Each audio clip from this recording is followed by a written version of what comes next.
Okay, so we are back. Welcome back, everybody. I hope you enjoyed your little half-hour break from the auditorium, and were able to profit from the AMA with Jess and Alex. And so we're now into the last session, and I must say, your energy and attention and curiosity will be richly rewarded, because we have some amazing speakers and some wonderful Q&A to come. And so first of all, it's my pleasure to introduce Sravanthi Kadali.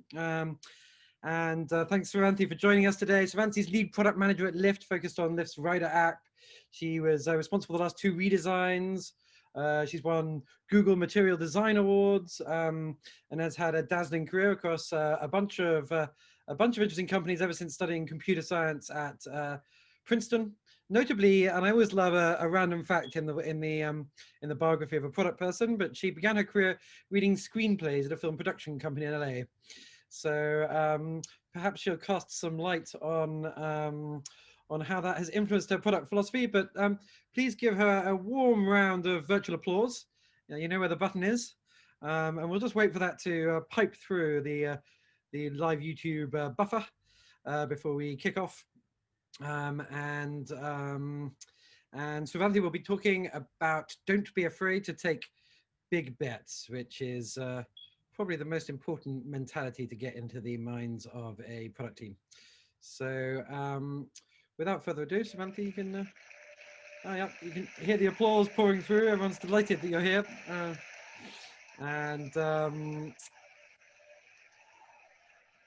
Thanks so much for that warm welcome. And just checking that everyone can hear me. Okay, feel free to interrupt me if you cannot or if you can't see my screen. But I will just dive right in. So in this talk, I will be telling you a story, and it's a story about my first and my biggest product failure as a product lead at Lyft. So this project illustrates all of the reasons why companies with a large consumer base often avoid so-called big bets, which might include redesigns, introducing a new product line or offering, or completely rewriting a key piece of their technology. All the uncomfortable parts of those projects that no one tells you about. I'm also going to be telling you about what ultimately evolved into the product that I am proudest of. And as you might have guessed, those are the same product.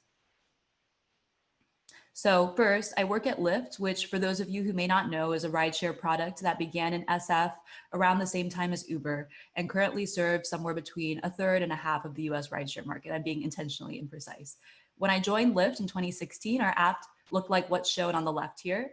And then starting in 2017, we began working on a full-scale redesign of the entire app, which is on the right. So in November 2017, it was launch day for that project. And at that point in the project, I was working with one other PM on this, and I felt like I had really made it. I think I was the person who got to pull the trigger and actually launch the app that day to 5% of users. And it felt like a huge milestone. This had come out of a months-long design effort, and it had been like a blue sky design effort where we completely rethought everything about our product. And what we landed on were two really key big changes. One was a new modern design language, and the second was a new sequence of steps. And one of the many reasons this was important was that we wanted to expose more and more users to shared rides, which was a product that Lyft had innovated on. And we wanted to make it clear to them how to compare time and price across all different modes of transportation. And as you can see here with the old design on the left, that was very difficult to do.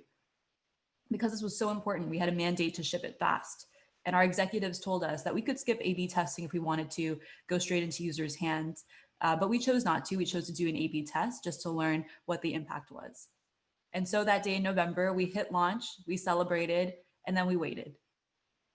A week later, data started coming in. And unfortunately, it wasn't exactly what we had expected. Our top metric at Lyft is rides, as in the number of rides a user takes, and that had gone down by a significant amount.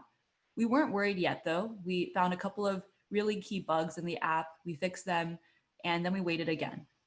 However, again, we saw that decrease in rides. We hadn't fixed it. And so this wasn't actually anywhere close to the end of the project. This was just the beginning. First for weeks, then for months, my team began huddling in a conference room together, trying to figure out exactly what to fix about this new design on the right in order to launch it. And so we had thought we were taking the fastest path to launch, but by testing a lot at once, we actually had exactly the opposite effect. We were left with negative metrics and no way to unbundle the different changes we had made. And we had also bundled the rest of the company's work. And what I mean by that is that the rest of the company, which at the time for Lyft was maybe 10 or 15 other engineering teams, had started building new features. And with some of those new features, they started to ask where to build them. Some teams had chosen to build on top of our new app. And since we were still figuring out what to fix about our new app, we hadn't launched it yet. And so all these features that Lyft wanted to innovate on and launch could not launch. So soon enough, pressure started mounting and it came from all directions. In addition to other teams, executives began asking why this wasn't hitting all of the metrics, even though initially they said that they were okay with skipping A/B testing entirely. When we all saw that negative 2% number, we really didn't want to ship it.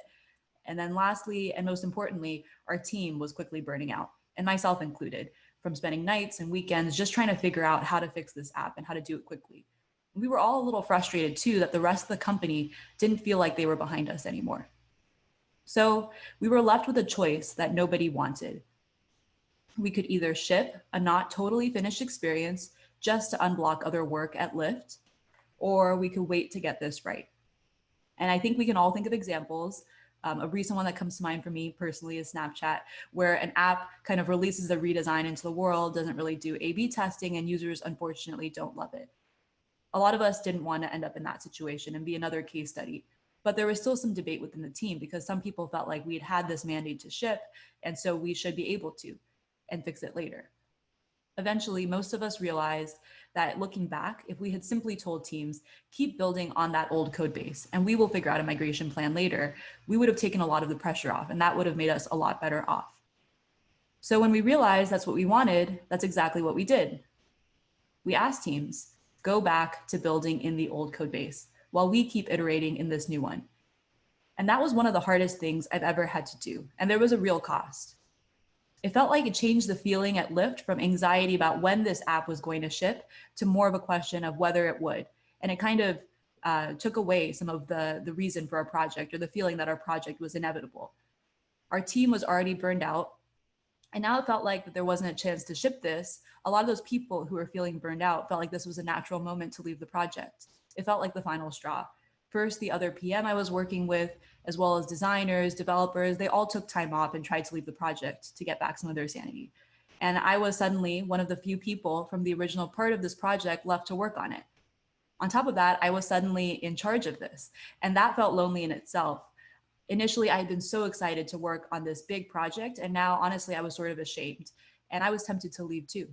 because depending on how the rest of this went, I might be branded forever as this person who had led this big failed redesign. I had all of these failure scenarios in my head. So at that point, we were truly at rock bottom. This is exactly what so many companies want to avoid when they don't want to take on big bets. This is their worst fear. And it wasn't a great experience for any of the people working on it. But what happened next was truly one of the best things that could have happened for Lyft at that point. Now that we didn't have this burden of needing to ship this entire new thing, we were able to focus a little bit, recharge a little bit, and understand what parts of it we wanted and what parts we didn't. We weren't completely de-stressed. I was still pretty stressed, honestly, but just a little bit. We felt freer to actually figure out what mattered to us and focus on that. So we started reflecting a little bit on what happened and how to move away from it.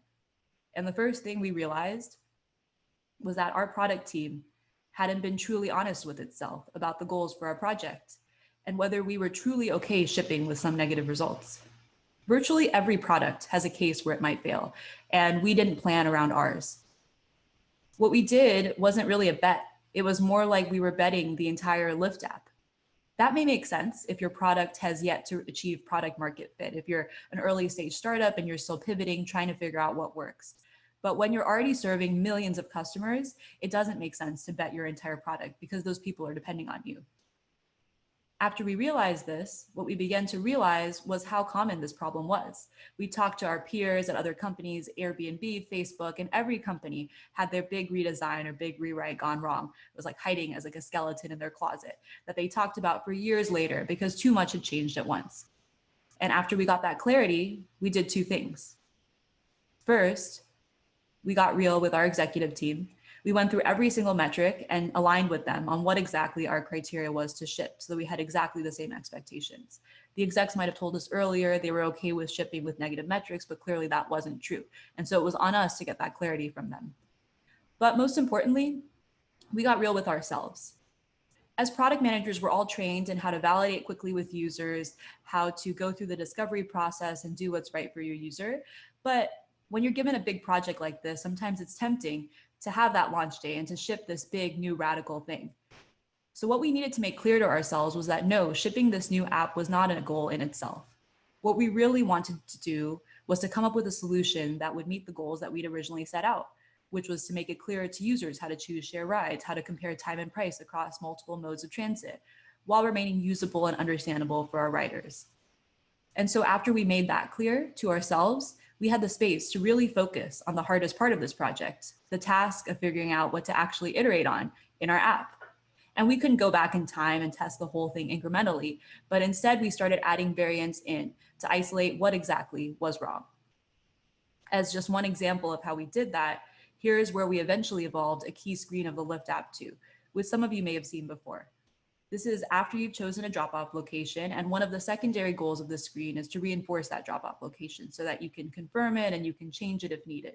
And that's what this top of the section does today. But first, instead of this UI in our redesign, we started with this UI instead, where we showed map pins with a small caret to let you edit. And if you think about it, this wasn't core at all to the goals of the redesign. One could make the case, and designers on our team did make the case, that this was part of our new design language. But in reality, being honest with ourselves, we had changed it because we took a broad sweep of our old design. We were already changing so many things and rethinking so much that we figured we might as well change this as well. And so looking into the data in early 2018, we saw a problem here. We saw a small % drop in how many users changed locations relative to our control experience that you saw earlier. But it was hard to tell if this was really important. The baseline was small, the change in behavior was small, and we also looked at conversion rate and there wasn't a huge difference, just a small one. However, we heard from our employees and our beta testers that this was pretty annoying. They couldn't figure out how to edit their location when they needed to. And so after we realized this was not core to our design, it was something we were willing to change, we took the leap that this was worth changing. So next, we went to this design shown here with pins that essentially scream the word edit very prominently. And the goal was just to validate the problem, just to understand if this is something that we need to fix so we could then evolve into something more elegant, which you saw earlier. There were other issues like this throughout our app, things that we had changed because we took a broad brush. And so when we fixed this and when we fixed other issues like it, it turned out that actually this was a big issue. This was probably one of the biggest issues with our new app, and it was completely unrelated to our goals. When we fixed this, all of our metrics suddenly went from negative to positive, with users actually taking more rides in the Lyft app rather than less. And this turned the entire product around, and it put us on a path to ship. So the fix, I think, illustrated a lot of interesting things, like how users might not understand aspects of your product that you might think are simple. But the most important thing is that there are small details all throughout your product that you owe it to yourself and to your users to get right. This wasn't core to our goals. Our big bet, so to speak, was definitely not changing this screen. But the issues in this screen would have prevented us from shipping because we made too many changes at once. By realizing we didn't need to ship the whole project, we were able to fix the broken experience here and move forward. And so again, after we made that fix, we saw the results we had intended with our redesign and then some. So finally, we launched in August 2018. That was almost a year after we had started our rollout. And this final version of the app, this became the product that I'm proudest of. It had the best parts of our original app and it met the core goals, but it was frankly something entirely new. It wasn't the original big bet that we had started with, and it was validated by users. It increased all of our key metrics, even if it decreased some secondary metrics, and we were being more rigorous now about which ones were which. It ultimately won a material design award from Google, which I'm very proud of. And it got a lot of positive user feedback. Here's just one example: Jack Dorsey tweeting that he loved our new app. And so at this point, you might be wondering why a talk that was called "Don't Be Afraid to Take Big Bets" was all about the mistakes we made when we took a big bet. And I know I've talked a lot about mistakes and how we fix them, but if I want to leave you with one last thought, it's this: big bets are worth it. To get philosophical, the question is, what is a big bet to you? Is it taking a holistic view in the design phase, big because of how many assumptions you're challenging, or is it big as in you launch a bunch of things and have a big launch date? The right-hand side can get you into all or nothing thinking, the feeling that everything will be great as long as this one thing works, or that you need to ship this or else. Our project started as the second kind of big bet, but it evolved into something that actually served a need for users and that we weren't just shipping for the sake of it. And what's ironic is that because so many people get trapped into all or nothing thinking when they take on a so-called big bet, so many product teams throw away the entire concept of big bets. I've noticed a tension right now, especially in companies like Lyft, which are a bit older, past product market fit, between so-called growth tactics and instead rethinking a core part of the flow, which is inherently riskier and costlier. I hear a lot of product managers at companies like my own talk about things like 0.2% increases, which are certainly super important when you have millions of customers. But what we eventually got to here was a lot more impactful than that and isn't worth dismissing or not doing. It unlocked opportunities, and that became apparent right away. Shortly after we launched the new design, Lyft began making strategic investments in bikes, beginning with City Bike and other bike rental programs all throughout the United States, scooters, rental car options, also showing transit in the Lyft app. And there was a clear opportunity to surface all of these front and center in the Lyft app. And when that opportunity arose, we were initially a little bit afraid again. After the sort of traumatic experience of launching our redesign, we weren't sure if we wanted to jump into another one right after. But we then realized we had already evolved as a product org. We were able to execute well on so-called big bets, and we were no longer afraid of them. And I realized I'd personally up-leveled. I was no longer trapped in the thinking that a project I worked on needed to ship, and I was no longer willing to accept goals that seemed unclear. I realized what did matter was being thoughtful about what the goal was and actually focusing on a solution that mattered to users and then to ourselves as the business. So I took on that project and we launched it too in a way that didn't risk our business, applying everything we had learned from our previous big bet. It was a big bet, so to speak, in the design phase, but when it came time to launch, we did it in a way that let us learn from users. We took on a project by setting very clear goals at the outset, and we didn't hinge Lyft's ability to launch other new features on this one project. And then we designed holistically and finally broke the project into key features that we've launched separately. And the result was we were able to launch another product that users actually loved, that started as a big bet and evolved into even more. So I'll leave you with this last thought. I look forward to seeing the big bets you all dream up next, but I look forward even more to seeing you validate that bet with users and get to something even better than that. Thanks again for having me here.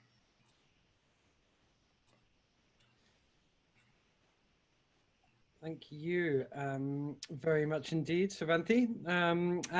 Yeah, we now that's a remarkable talk, and so great to have the level of precision on the details of your adventure there, which obviously took a lot of resilience to get through. And so we are going to move to a Q&A with the audience. And actually, I'm just going to unmute the audience so that they can express their there they are, expressing their affection and pleasure at this very fine talk.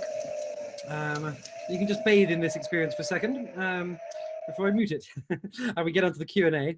Yeah, we got a question from Matt LeMay, and Matt is a coaching consultant at Southern Compass, and he's kind of focusing on the kind of the personal journey you went through. And what advice do you have for maintaining excitement and momentum as you kind of go through a project like this, from yay big launch to specific measurable goals and targets, and one might add disappointments and frustrations? Yeah, thanks, Matt, for that question. That's really tough because I think honestly, it was challenging. There were a lot of moments where people on the project, we had people leave, we had new people come in. So there really was like this negative sentiment. I don't know if we got it completely right. But if I learned one thing, I think it was maintaining some of the human element, I think was helpful. So at one point in the project, we were also stressed out. We weren't doing any sort of offsites or other things that Lyft normally does with its product teams. And I think someone pointed out, why aren't we doing that? Like, why other teams still do their offsites, they do normal like lunches together, whatever. We're like working all day and all night, and we don't talk to each other as people.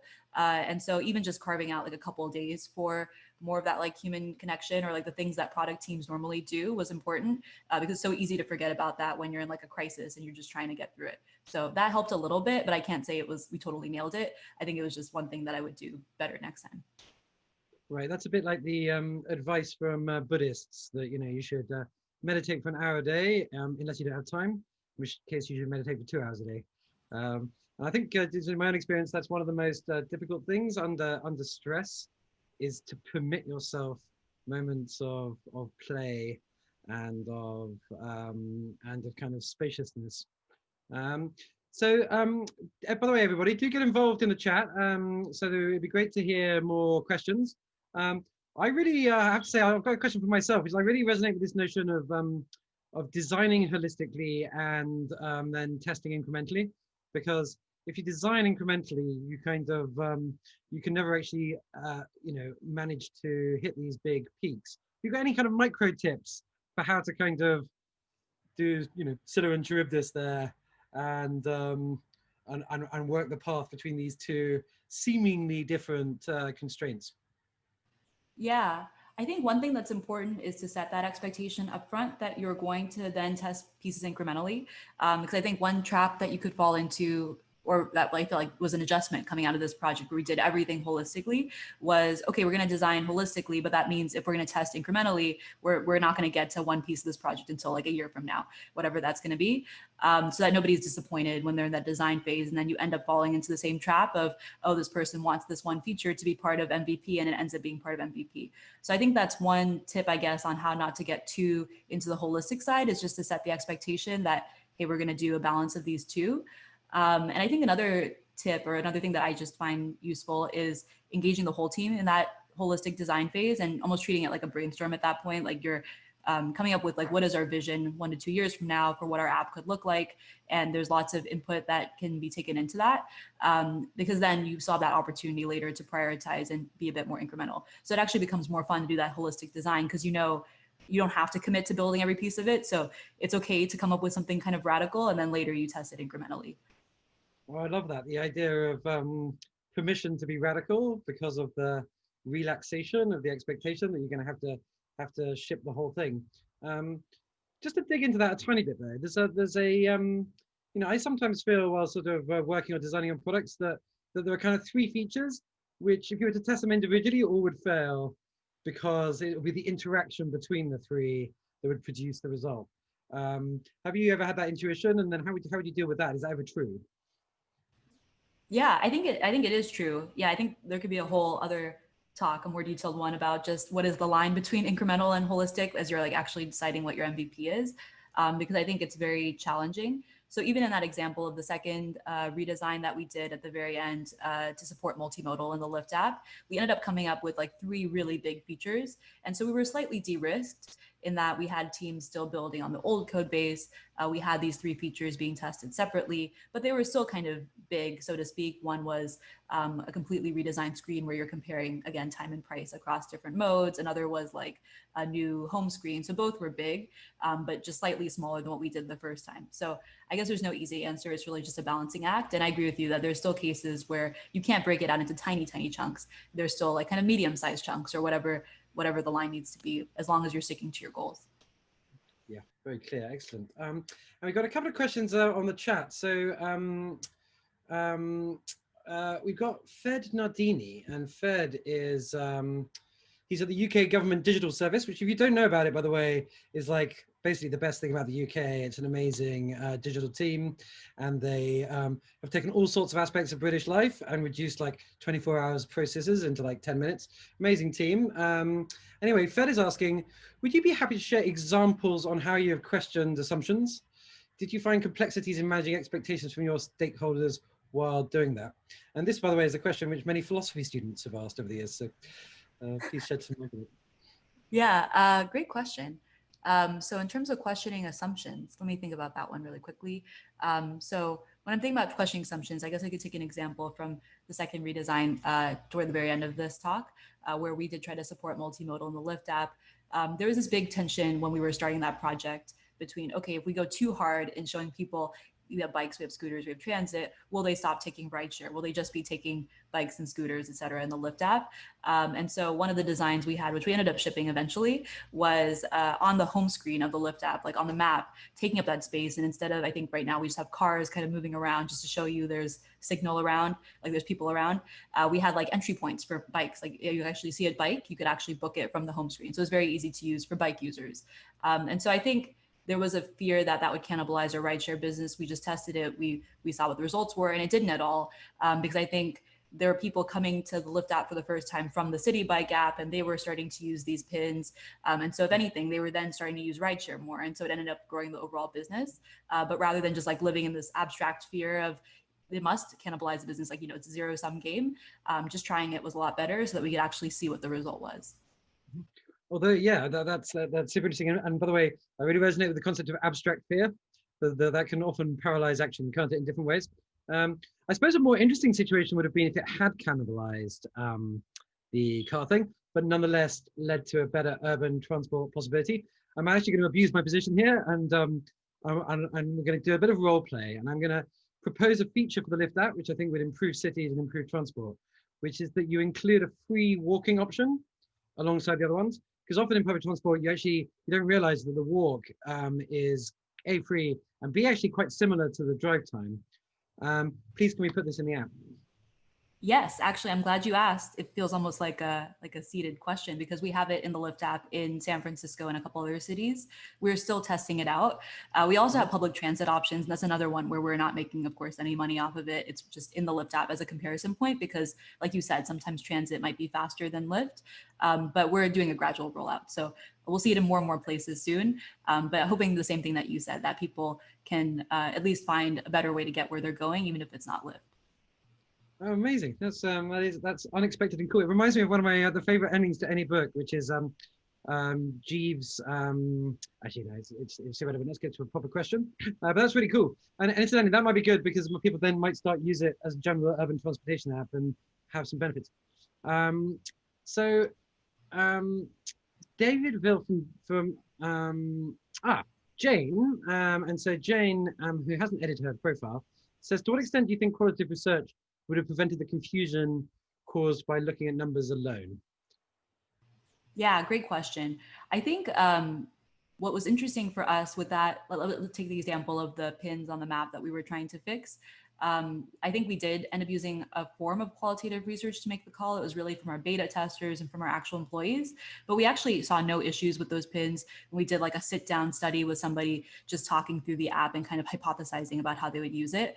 So I think Qualitative research for sure can catch lots of other issues, but for that particular issue and for a lot of issues in Lyft, because you're often going through the app so quickly, you're in a hurry, you're making a decision, you really need to use the product like in the real world to figure it out. So I think that type of qualitative research is the one that we needed, and what helped us is getting people who are actually like using it day to day and then complaining about it to us. That's how we found the issue, rather than just like sitting with someone and talking about it. So yes to qualitative research, but with the call out that it needs to be that kind, especially for a product like Lyft. Okay, very good. Yeah, very clear. Thank you. And then a final question from Louis Chalk. And this, I think, relates to sort of how to handle kind of complexity in a product or tech thing. And so Louis, who, by the way, is on the Tesco groceries app, which you probably don't have in America, which is a shame because it's an excellent app. Have you found testing in different cities? There are features that are only positive in certain locations, and do you only keep them rolled out there? And then implicitly, how do you deal with the potentially burgeoning complexity of the overall app and code base? Yeah, we definitely find that. And in particular, as we think about those examples with bikes, transit, et cetera, those only really exist for Lyft in major urban markets. And so things that might test well in a market with bikes, transit, et cetera, may not test well in a market that just has a couple of different Lyft rideshare options. We end up making, I guess, a trade-off based on the engineering complexity of, just as was called out in the question, of whether we can manage two different code bases, if we can manage to have this feature shipped in some markets and not others. And so I think it varies a little bit case by case. If it's a completely different client-side change, usually that's difficult for us on the mobile app. But what we've also invested in, which I think makes it a lot easier now, is we've actually moved a lot of our UI rendering logic from the client to the server. It's kind of like this big infrastructure project that we did. And so now it is much easier to maintain these different experiences per city. So we're investing a bit more in that because we have all this logic on the server side, on the back end. It's easier for us to maintain different versions of the Lyft app, so to speak, in different cities. All right, cool. Great. I'm actually going to squeeze, we're at time, but I'm going to squeeze one last question in because it's it's potentially quite a useful one, which is from David Wilf. And he says the advice around incremental improvements is great. When you're in it, how do you know that something is really just an increment versus a big step? Do you have any frameworks you could recommend? That's a great question. Yeah, I think I would often, I think a lot of things come down to trying to be honest with yourself. Of course, it's not easy. But when I work with some other teams at Lyft, for example, and I see they're like hacking some new feature into some like side menu in the app where it might not get like the most exposure, I ask them like, why are you doing that? And sometimes it's clear it's just like the easiest thing to do. It's the least controversial at Lyft, or there's like some reason that's a little bit grounded in fear. And so I think my only framework, or one that comes to mind immediately, is if there's some amount of fear or feeling like it'll be this hurdle to try to do something a little bit bigger, to challenge that notion. Like, I think if you're worried about your user base, that's great. And I think that's important. And hopefully I got that across of like, you should try to make sure that your user base isn't totally spooked by this feature and you're being precise about what you're testing with them. But if there's like internal reasons, engineering reasons, or like organizational reasons that's holding you back from doing something just a little bit bigger, then I would question that. Mm-hmm. Okay, very, very actionable and lucid advice. And I think your listeners can meditate on the detection of fear in their product work and how to notice it when it happens and adjust accordingly if it does. But thank you very much, Sravanthi. I wish we could talk for much longer. It's been a pleasure hearing from you today, and it would be great if our audience could express their